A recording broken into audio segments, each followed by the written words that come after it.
나훔서 3장 1절부터 7절까지의 말씀과 17절부터 19절까지의 말씀 두 군데를 교독합니다. 나훔서 3장 1절입니다. 화 있을진저 피의 성이여 그 안에는 거짓이 가득하고 포악이 가득하며 탈취가 떠나지 아니하는도다. 휙휙하는 채찍소리, 윙윙하는 병거, 바퀴소리, 뛰는 말, 달리는 병거, 충돌하는 기병, 번쩍이는 칼, 번개 같은 창, 죽임당한 자의 때, 죽음의 큰 부덕이 무수한 시체여 사람이 그 시체에 걸려 넘어지니 이는 마술에 능숙한 미모의 음녀가 많은 음행을 함이라. 그가 그의 음행으로 여러 나라를 미혹하고 그의 마술로 여러 족속을 미혹하느니라. 보라, 내가 네게 말하노니 만군의 여호와의 말씀에 내 치마를 걷어 올려 네 얼굴에 이르게 하고 내 벌거벗은 것을 나라들에게 보이며 내 부끄러운 곳을 뭇 민족에게 보일 것이요. 내가 또 가증하고 더러운 것들을 내 위에 던져 능욕하여 너를 구경거리가 되게 하리니. 같이 읽습니다. 그때 너를 보는 자가 다 네게서 도망하며 이르기를 니느웨가 황폐하였도다. 누가 그것을 위하여 애곡하며 내가 어디서 너를 위로할 자를 구하리오 하리라. 17절입니다. 네 방백은 메뚜기 같고 너의 장수들은 큰 메뚜기 떼가 추운 날에는 울타리에 깃들였다가 해가 뜨면 날아감과 같으니 그 있는 곳을 알 수 없도다. 아수르 왕이여 네 목자가 자고 네 귀족은 누워 쉬며 네 백성은 산들에 흩어지나 그들을 모을 사람이 없도다. 같이 읽습니다. 내 상처는 고칠 수 없고 내 부상은 중하도다. 내 소식을 듣는 자가 다 너를 보고 손뼉을 치나니 이는 그들이 항상 네게 행패를 당하였음이 아니더냐 하시니라. 아멘. 나훔서의 마지막 결론은 마지막 전쟁의 장면을 묘사하고 있습니다.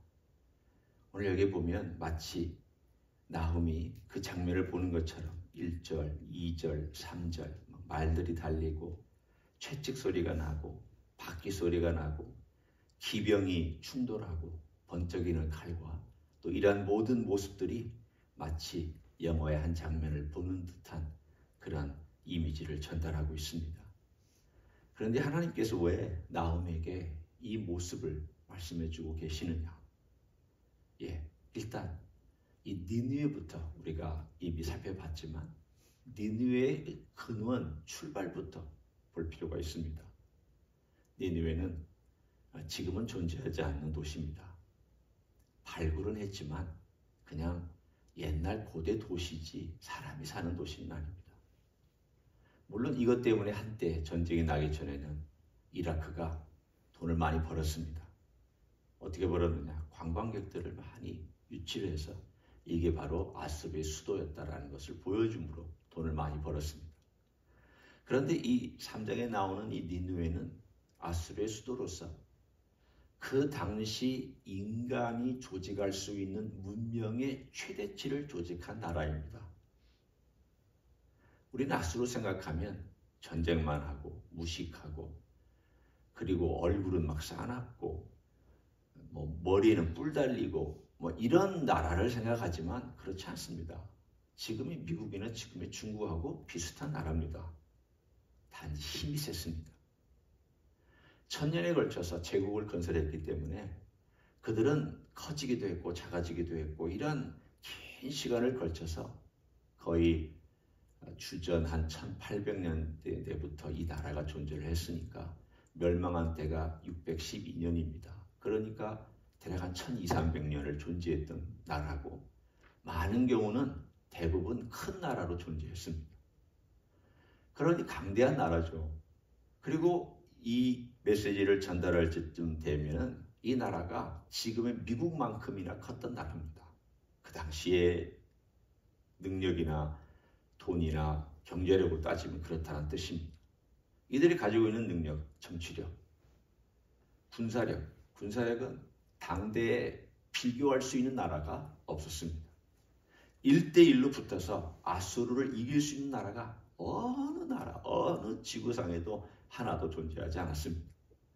나중에 아수르가 멸망하는 것도 연합군에 의해서 멸망하지 1대1로 붙어서 멸망하지는 않습니다. 거기에다가 경제력도 대단합니다. 16절에 보면 내가 네 상의를 하늘의 별보다 많게 하였다라고 말씀이 나옵니다.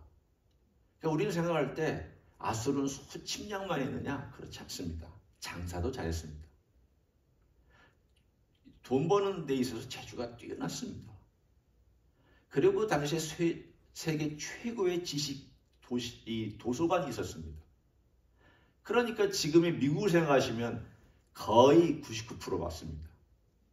최고의 경제도시, 최고의 정치도시, 최고의 인물들, 최고의 정보, 최고의 도서관과 그 사람들, 그 다음에 과학적으로 최고로 발달해 있고 군사적으로 최고의 무기를 갖고 있으면 최고의 것들을 다 갖고 있는 그 나라. 그러면 여러분 자만하지 말라고 해도 자만합니다. 지금의 미국이 그만하지 마세요 말해도 여러분 은근히 보면 미국이 교만합니다. 아니 어떨 때는 드러내고 교만합니다. 우리는 세계 최고다. 우리의 군사력 이런 모든 것들 자랑합니다. 자랑할 만하죠. 왜? 이만한 인재가 모인 나라가 없으니까.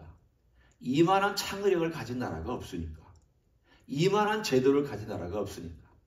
단 차이가 있다면 그래도 여기에는 기독교 정신이 아직까지는 남아있어서 마지막 끝트리 부분을 붙잡고 있다라고 하는 것이 이 아수르 제국과 미국 제국의 차이점입니다. 아수르는 그마저도 없었습니다. 그렇기 때문에 하나님께서 오늘 이 아수르에 대해서 말씀하실 때에 몇 가지를 말씀하시는데 단순히 군사적인 면만 말씀하시지 않았습니다. 4절을 보십시오. 거기에 보면 이렇게 말씀이 나옵니다. 이는 마술에 능숙한 미모의 음녀가 많은 음행을 함이라. 그가 그의 음행으로 여러 나라를 미혹하고 그의 마술로 여러 족속을 미혹하느니라. 여기서 나온 마술, 음행 또는 이런 것들이 뭘 상징하고 있겠습니까? 종교적인 그들의 영향력입니다. 바꿔 얘기하면 그들이 가지고 있었던 마술, 주술 또는 그에 관련된 우리가 다 알고 있는 요즘 이 세상에 있는 것들, 귀신의 힘을 빌어서 하는 것들 다 이 나라에서 했던 것들입니다. 그 말은 그들이 가지고 있었던 영적인 파워가 강했다는 뜻입니다. 얼마나 강했는지 그 당시에 유다는 이 아수르 제국의 문물과 제도를 다 받아들여서 그대로 행했습니다. 주술이 있으면 주술 그대로 따라했고 제단이 있으면 제단 카피해서 가져와서 하나님의 성전을 옆에다가 그것을 만들어 놓고 거기서 제단에 제사 드리고 그야말로 세계를 이끌고 가던 영적으로도 이끌고 가던 그런 민족이었습니다. 어떤 의미에서? 나쁜 의미에서 그랬습니다. 그러니 하나님께서 가장 극대치까지 올라갔던 이 나라에 대하여 하나님이 어떤 마음을 갖고 계시겠습니까? 출발은 님롯입니다. 여러분이 잘 알고 있는 홍수 이후에 최초의 영웅. 그 영웅은 바벨탑을 짓고 나라를 건설하고 님롯이 바로 건설한 도시가 바로 니느웨라고 창세기에 나옵니다. 그러니 그 근본 속에 있는 정신은 하나님을 어게인스트하는 정신입니다. 그것이 가장 극대치까지 갔던 나라가 바로 아수르입니다. 하나님께서 어떻게 하시겠습니까? 오늘 2장과 3장의 하나님의 말씀 속에서 우리는 하나님께서 어떻게 이 나라를 하실지에 대한 메시지를 볼 수 있습니다. 먼저 2장 13절에 보면 지난 토요일 날의 본문입니다. 만군의 여호와의 말씀에 내가 네 대적이 되어 내가 너의 대적하는 자가 되겠다. 그리고 5절을 보시면 첫 번째 부분이 이렇게 나옵니다. 보라, 내가 네게 말하노니. 여기서 내가 네게 말하노니는 우리 말의 표현으로는 이렇게 좀 느낌이 별로 없죠.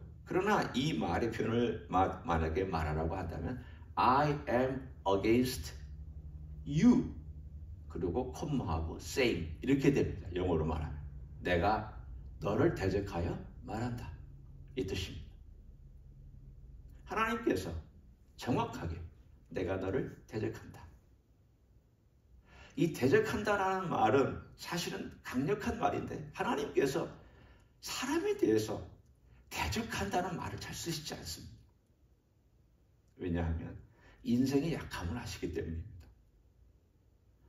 하나님께서는 기회를 주시기를 분이기 때문에 그런 말 잘 쓰시지 않습니다.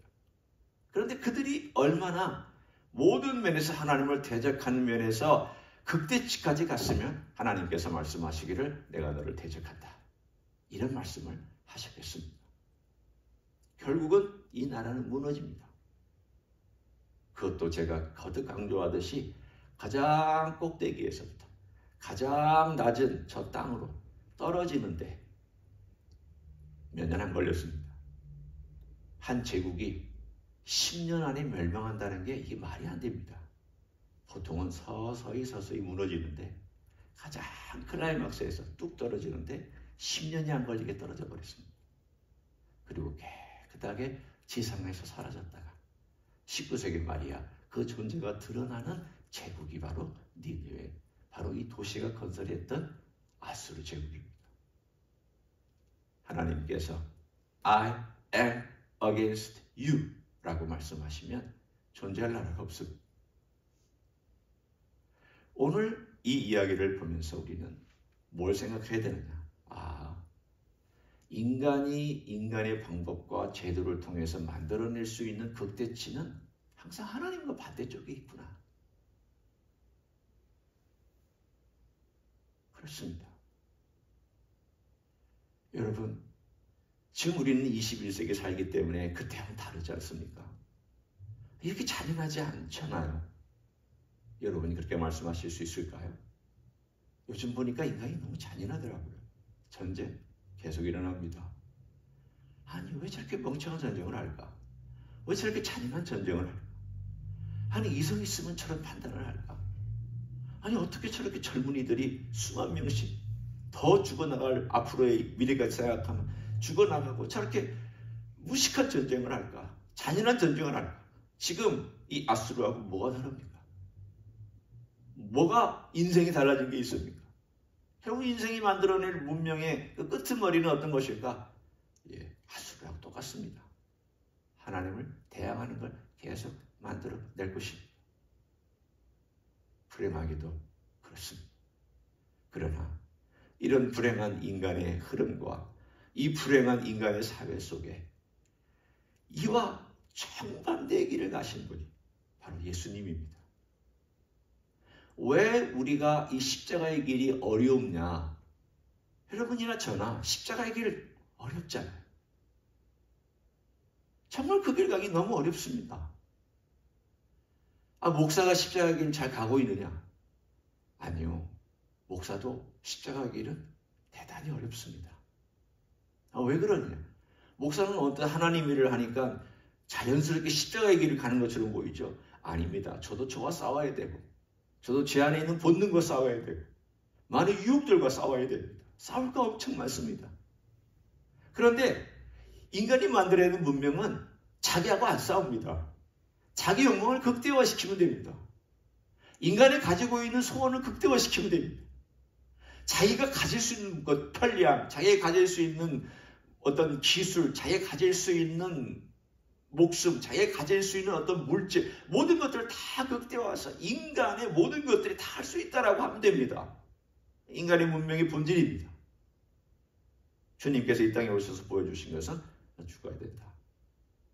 너 십자가 지고 나를 쫓아야 된다. 너 자신이 죽어야 된다. 멍청해 보입니다. 아주 말도 안 되는 이야기를 하고 있습니다. 세상 사람들은 그런 이야기 들으면 웃고 고웃음을 칩니다. 나 그런 그리스도님 별로 본 적이 없는데 정말 그것이 진짜라면 진짜 그리스도인이 있어야 되는데 왜 그리스도인들은 그렇게 돈 밝히고 뭐 밝히고 이게 밝히면서 똑같이 살아요? 아니 정말 하나님이 그렇게 가르쳤다면 그렇게 따라가면서 살아야 되는 것이 아니냐. 그래서 어렵습니다. 그리스도인들조차도 십자가의 길을 잘 받아들이지도 못하고 따라가지 못하고 그렇게 못하기 때문입니다. 그렇다면 우리가 안 갈 수는 없지 않습니까? 주변에 그리스도인들이 그렇게 안 간다고 나도 똑같이 살아갈 필요는 없고, 세상 사람들이 그렇게 살아간다고 내가 세상 사람들 따라가는 그런 길을 갈 필요도 없습니다. 나는 누구를 따라가야 되느냐? 예수님 따라가야죠. 예수님이 어떻게 사셨느냐? 이와 정반대로 사셨습니다. 아수르가 폭력이라면 예수님은 폭력을 행사하지 아니하였고, 예수님은 용서하셨고, 예수님은 폭력의 반대편에 사셨습니다. 폭력을 받은 분입니다. 오히려 십자가는 폭력을 받은 자리입니다. 여기는 원수지고 복수합니다. 예수님은 원수를 용서하고 복수하지 말라고 그랬습니다. 여기는 내 성질대로 하면 됩니다. 내 욕망대로 하면 됩니다. 예수님은 네 욕망은 죽었다. 나와 함께 십자가에서 죽었다. 네 성질도 나와 함께 십자가에서 죽었다라고 말씀합니다. 그런 정반대 길을 가야 되니까 우리는 그 사이에서 내 본능은 이쪽인데 내가 따라야 될 곳은 이쪽이고, 우리는 그 사이에서 매일매일 갈등하며 삽니다. 그 갈등이 없는 사람은 그리스도인 아닙니다. 그 갈등이 있습니다. 때로는 그것 때문에 실패하고 넘어지죠. 그렇기 때문에 우리는 더 은혜가 필요합니다. 그러나 또 우리가 이 길을 따라가는 걸 생각해 보면 꼭 내가 죄를 짓지 않더라도 능력이 부족하다는 것을 뻔히 압니다. 왜? 십자가를 간다는 것은 이건 내 능력으로는 도저히 안 되니까. 주님, 저를 도와주십시오. 제가 오늘도 주님을 따라갈 때 뒤처지지 않게 성령께서 저를 도와주시고, 성령께서 저의 길을 인도해 주시고, 저의 본능대로 살지 않도록 저를 덮어주시고, 제 가치대로 따라가지 않도록 주님의 가치를 배우고 그 가치를 깨닫고 실천하게 도와주십시오. 잘못해도 은혜가 필요하고 잘 살려야 해도 은혜가 필요하고, 우리의 삶은 이 은혜가 없이는 도무지 걸어갈 수 없습니다.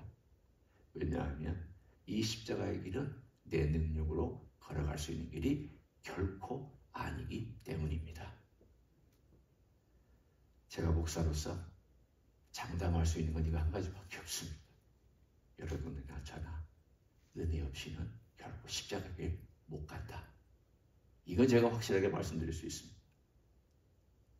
오늘 하나님이 이 말씀을 왜 주셨습니까? 왜 이스라엘 사람들이, 왜 멸망당한 사람들이 이거 들어봤자 의미도 없는 유다 사람들에게 이걸 주셨고 우리 백성들에게 왜 이걸 주셨습니까? 물론 하나님께서 절대 주권을 가지고 심판하신다는 거 보여주셨죠. 그리고 하나님에게 어게인스트하는 세력에 대해서 하나님께서 어떻게 그 마지막 끝이 어떻게 되는지를 보여주시기 위함입니다. 그렇다면 역으로 우리에게 말씀합니다. 내가 어게인스트하는 제도, 어게인스트하는 인간이 가지고 있는 본질, 어게인스트하는 그것들에 대하여 네가 따라가면 안 된다는 것입니다. 따라가지 마라. 그거 다 멸망당한다.